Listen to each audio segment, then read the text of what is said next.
Well, welcome to this live stream event. I'm super excited to have everyone here. Really appreciate your time and attention. So, a little bit of context. This one came up due to listener response.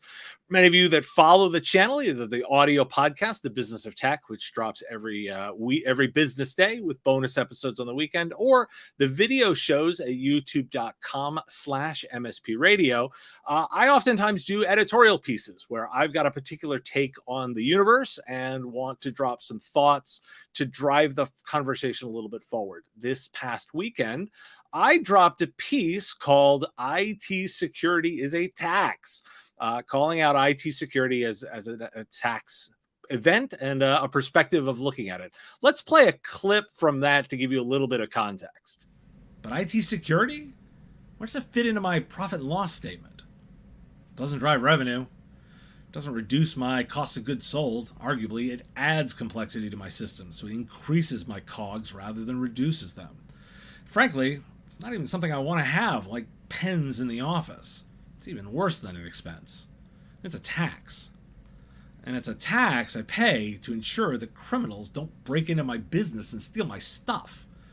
And no matter how much I pay for that tax, I don't ever get a guarantee that it's enough. At least when I pay my taxes, I know the roads will be at a basic level of service to make accessing the world possible. It's a lot more like a set of shakedown fees and mafia protection money. It is mafia protection money, sort of.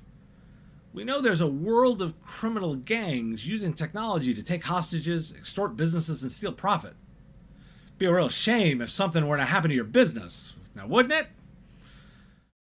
Now, obviously, I'm having a little bit of fun with that, but the point is to position it in a different line item. But one of my listeners disagrees, and not only disagrees with me, absolutely disagrees with me. And that is exactly the kind of discussion that I'd like to hear from. So I wanted to invite him to come on, talk a little bit, and give his side of things as someone in the field. So I'd like to invite Jeremy Snyder onto the show. Jeremy, nice to have you today. Happy to be here, Dave. And I'm definitely looking forward to getting into talking about why I really do disagree with that statement about IT security being a tax. Cool. So in order to give some context, listeners may know who I am. Who are you, and why should people care about your perspective on this? Yeah, so obviously my name is Jeremy Snyder. I'm the founder and CEO of a little company called firetail.io if you're looking for us online. We work in the API security space. I've been in cybersecurity for at least 15 out of the 24-ish years of my career. You know, for the first 12 years of my career, I ran IT systems, first for a couple of SaaS companies, then for a global video game company. I did transition into the vendor side, and so I've spent the last 10 years working on selling solutions into companies around the world. And that's been in a range of security areas, most prominently kind of since 2015 on cloud security, with a heavy focus around infrastructure as a service offerings from the likes of AWS, Azure, GCP, and so on. And I've worked with organizations really of lots of different sizes, down from kind of, you know, the 4-person digital native startup up to the tens of thousands of employee global, let's say, athletic brands, and maybe, you know, some prominent music streaming services that probably a lot of your users will have used. And I've helped some of those companies kind of think about strategies for implementing security programs and then in solving some of those complex use cases that a lot of them face. Okay. So in a way, like, and it's funny because your career parallels mine a little bit in doing then some selling for software vendors and then out doing it. So Jeremy, I'm going to give you the opportunity here, like give you the floor for a little bit. Like the floor is yours. You say I'm absolutely wrong. Lay out your reasons. Well, first, let's just start with kind of that question about how taxes work. And you kind of referenced it, and I know it was sort of tongue in cheek, but one of the things about taxes is that they're mandates. They're mandates and they're progressive. So what that means is that depending on the size of your organization, a tax would be kind of progressive along those lines. Larger organization, higher revenue, you'd be paying more for this. Smaller organization, lower revenue, you'd be paying less, or you might even be exempt. And then the second part of kind of that collective structure of how taxes work is that it would go to an organization that would make decisions for you. That organization would say, oh, okay, you know, these are the types of let's say, security controls or security protections that everybody gets. And you would get them kind of regardless of your organization. They would be applied with a very broad brush, so to speak. And so that's one of the areas where IT security is absolutely doesn't match either of those criteria. organizations choose how much they spend on cybersecurity. And ultimately, we can talk about whether they make the right choices or not, but fundamentally, those choices are their own to make. They also choose how much they spend on security, and they choose in which areas they allocate that spend. So it's up to them to think about the amount of money, what are the priorities, which ones are applicable for them, which ones are meaningful for them, and how much to allocate again towards each. And so that's again an area where I say, it just really does not align with kind of how taxes work in really any democratic society around the world. So that's kind of the first point of contention that I would have around this. It's just kind of, the maybe somewhat pedantic, that's how taxes work. This does not work that way. Okay, so you're not wrong, right? This is you're right, and there's elements of that. Now, my positioning on this is, first off, you're right. It is designed to be dramatic because I believe telling a good story is important for people to understand. I would make an argument that some of my Yeah. thinking on this is it is very much forced, right? When I look at Yeah. but what I actually think that's important to go here is the key element for me, besides of forced, was thinking about where in the P&L that this Yeah. goes, right? And Yeah. that was actually where a lot of my thinking goes, is where I structured in the P&L. And so, like, Yeah. as the premise of my piece really comes down to, like, I can't figure out any way that it doesn't live in SG&A, that it Yeah. isn't an expense, like that I don't have Yeah. any, the same way Yeah. I don't get to pick if I pay my taxes. I don't Totally. get to pick on my premise. Am I wrong? Is there any way to Well, get it out of SG&A? well, I first of all, when I got my MBA, I totally hated my finance and accounting classes. I barely scraped through them. I did the bare minimum. So, like, I don't know the answer on the SG&A side. I pay somebody else to take care of all that stuff for me. Now, but what you brought up there was actually something that I think is really important to think about. And that's kind of the story and the angle around it, because I do think that is critical. And that was, again, part of why I had a strong reaction when I heard your piece. If you think about this as a tax, I think that you, let's say in company leadership, or even as an individual line item employee, if you talk about it in that way, that affects your attitudes towards it, and that affects how you think about it.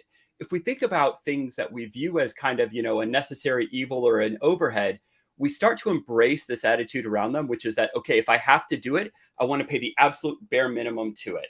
And if it's something that I just have to do because I have to, because it is, let's say, a shakedown racket or whatever you're saying, I'm always going to be looking to minimize my exposure to it, minimize my spend to it, and, honestly, check a box as kind of a one-time exercise on maybe an annual basis or something like that, but not really embrace the goals that we're trying to achieve by implementing security programs or security products. And I do think that that is actually really important, because in any cybersecurity program, people are the weakest link.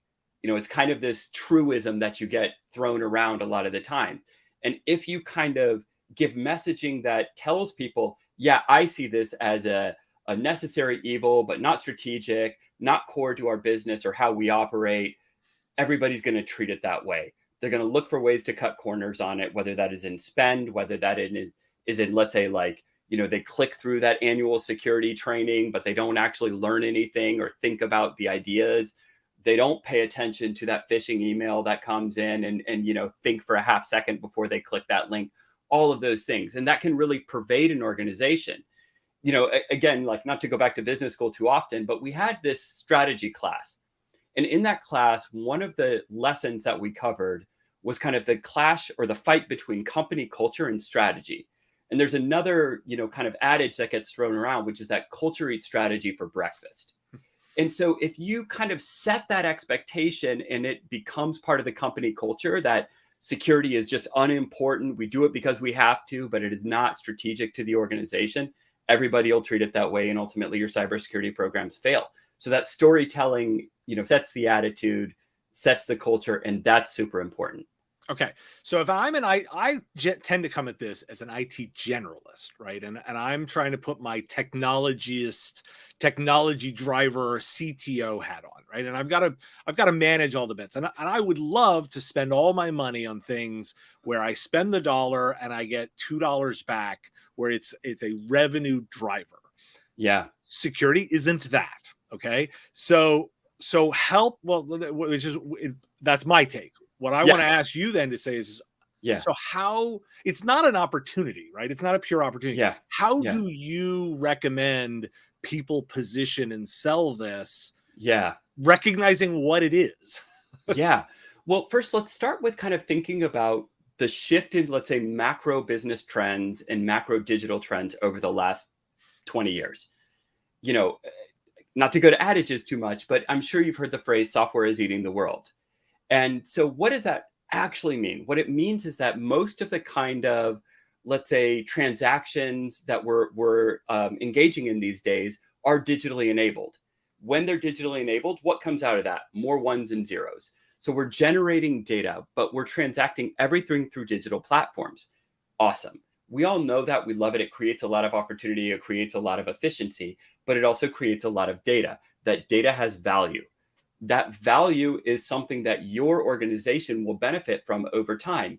You may not know it today. You may not know how to kind of, let's say, drive intelligence out of the data that you're collecting. But hey, if you can't process that transaction because you have a security risk, that is a crucial blocker to the organization. So the way I think about this and the way I kind of engage in conversations with security leaders around this, especially kind of the last 5 years of cloud security that I did, was a lot of them had that same attitude. Boy, we're already spending X dollars with AWS. It sucks that we have to spend Y dollars with someone like you in order to let us go forward. But it's that phrase that he said there, to let us go forward. Security is the enabling function of the organization. And that enablement allows you to really benefit from kind of digital transactions in a digital transformation economy, call it whatever you want. But it is the thing that is, letting the lifeblood of the organization go forward. Of course, you can find counterexamples that are, offline, non-digital companies. Sure, but we're not talking about them anyway, right? The people that we're talking to today, the audience that we're talking to, they're all in the digital space. I mean, look, if this wasn't advertised anywhere offline, if they caught wind of this, they're on LinkedIn and they're looking for stuff like this anyway, right? So that is how I really think about kind of the messaging of it.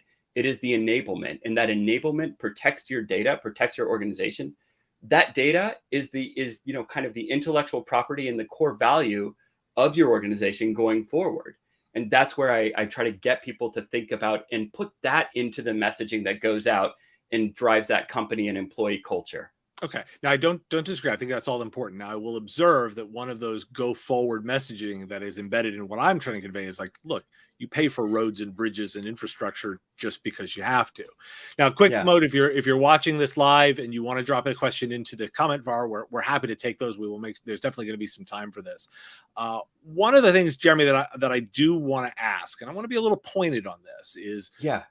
you're in the business of selling security stuff. Yes. Yes. Right? So there is an inherent tension in Yeah. that Absolutely. that the more security problems there are, the more you can sell security solutions and Yeah. make money, right? As opposed to, Yes. admittedly, where I'm trying to come at this as a CTO, outsourced CTO, as a generalist. How do Yeah. you address that? How do you address Yeah. that conflict? Is you're an arms broker in a way. How do you Yeah. address that? So look, I gave a talk on the keynote stage at InfoSecurity Europe about 4 weeks ago. And right before I went on, somebody asked me that very same pointed question. And I think pointed is the exact right word. We, as let's say, the vendor community of companies making cybersecurity quote unquote solutions, we do a crap job in most of the time in engaging with customers about this. Really, for most customers, they should be thinking about where the risks are to their organization. That's a function of them knowing their organization. This actually goes back a little bit to the tax argument at the very beginning. You don't want somebody else mandating what security controls get put on your organization. You should be in charge of that. You take stock of how your organization operates, what digital platforms it's on, where the core value data, let's say, is created or accumulated, where those transactions happen, all of that. That informs the risks that your organization has. That informs where you need to prioritize and make those investments. The vendor community, where I say the vendors, cybersecurity vendors, myself included, do a bad job, is we tell everybody that our solutions are necessary for everybody. And that's just not true. And the truth of the matter is, particularly, let's say, for a company like mine and what I do, what we do on API security is for a very small subset of companies that are at that kind of core edge of, let's say leading cloud adopters who have transformed their application architectures into microservice orientation, are primarily running on serverless and container technologies and exposing APIs for the interchange of data. That's who needs a solution like ours. I do think you're absolutely right that vendors are always self-motivated and they're going to tell everybody, hey, our solution is the silver bullet. It's going to solve all the world's problems for you. That's just not true. And I hope that anybody listening and anybody who is, a cybersecurity practitioner, they take any messaging from a vendor with a grain of salt, and they should, really kind of, sure, listen, but then think about this for a second. A, is this relevant for you? 2, does it make sense in your operational context? And this is something that I think is actually really, really important to think about. If the way that a solution is designed relies on you changing your organization's behavior in order to benefit from that solution, it's not a fit. You're not going to get your people to change their behaviors just because you bought a product. That just doesn't happen. And so there's any number of, let's say, follow-on kind of evaluation criteria that I would recommend people to have. And yes, of course, there's self-interest in what we say about, what we do and what we can offer to people. I just hope that people are, they kind of take a minute to think about things before they just believe a message blindly or even consider a vendor as being a potential benefit to their organization. Well, the obvious question then is so what are those evaluation criteria that you think customers should be looking at? And implied in that also would be their intermediary service providers. But let's focus on the end customer here. What do you think they should be doing to evaluate these solutions? So the number one thing you have to ask yourself is, how does your business transact? That is crucial. Because to your point, you've got to be able to, let's say, collect revenue, process transaction, drive sales, however you want to think about it. How does the end customer engage with their customers? And so that's the starting point. Where did those critical transactions happen? The second thing beyond that is what data is generated as a result of that and what data must be protected.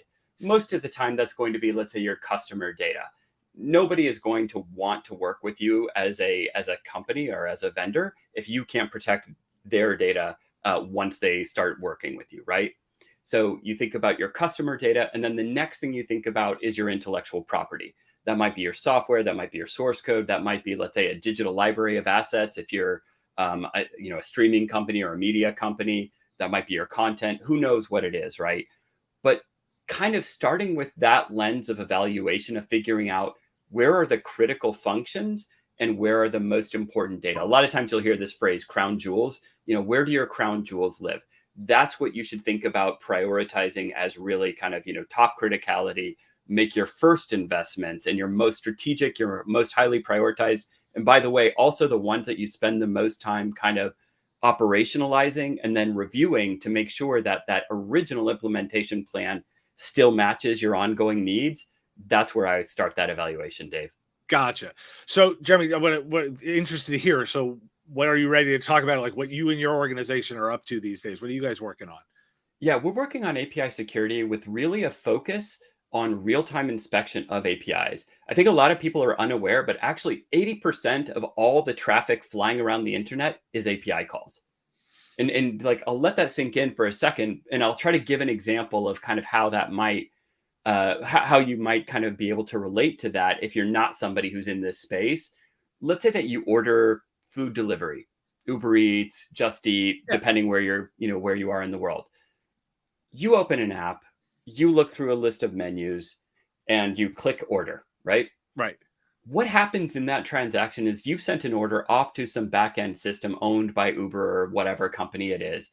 That company then has to send that order to the restaurant, receive an acknowledgement from the restaurant, go issue a search for delivery drivers in the area, coordinate with them, offer the fare for that delivery, get an acknowledgement, send that back to me.